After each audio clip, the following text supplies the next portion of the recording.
На иницијатива на председателот на владата на Република Македонија синоќа во Струмица се одржа консултативна средба за проектот за развој на рудникот за бакар и злато и ловица штука. Во 4-часовната дискусија со која преседаваше премиерот Заев учествуваа владини представници од ресорни министерства и институции, градоначалници, представници на засегнатите локални самоуправи, представници на локалните заедници, граѓански организации, здруженија, технички експерти, представници на Европската банка за обнова и развој, но и на компанијата носител на проектот Евромакс, како и други засегнати страни.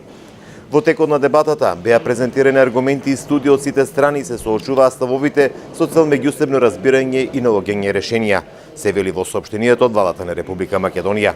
Премиерот Заев и представници на владата со целосна почит и внимание ги изслуша аргументите на граѓаните и нивните јасно артикулирани ставови и со исто внимание ги изслушаа презентираните факти на експертите како и представници на компанијата, кои зборува за посветеност и за преземените мерки за заштита на животната средина и за здравјето на граѓаните.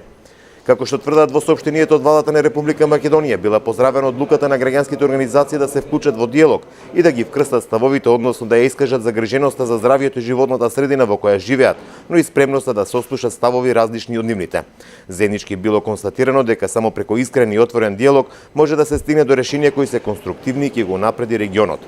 Во рамки на дискусијата била поздравена одлуката на Евромакс да се отстрани цијанидот и сулфурната киселина од процесите во интерес на заштита на животната средина со цел отстранување на грижите на локалното население во регионот.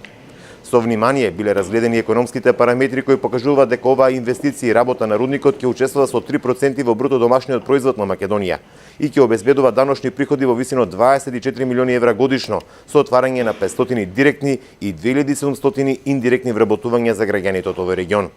На консултативната средба премиерот Заев изнесе неколку заклучоци кои беа поздравени од присутните, меѓу кои тоа дека сите засегнати страни имаат заедничка цел да се отстранат ризиците и стравовите поврзани со животната средина и здравјето на граѓаните.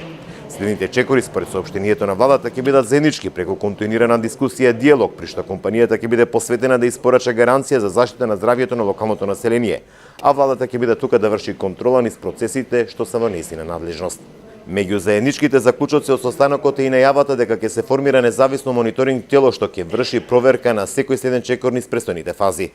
Консултативната средба на представниците на владата на Република Македонија, градоначалниците и представниците на локалните самоуправи, представници на граѓански организации и здруженија, технички експерти, како и представници на компанијата носител на проектот за развој на рудникот за бакар и злато и ловица штука, Евромакс, имаше за цел да ги вкрста ставовите, да се зголеми довербата меѓу засегнатите страни до изнаоѓање на најдобро решение прифатливо за сите засегнати страни.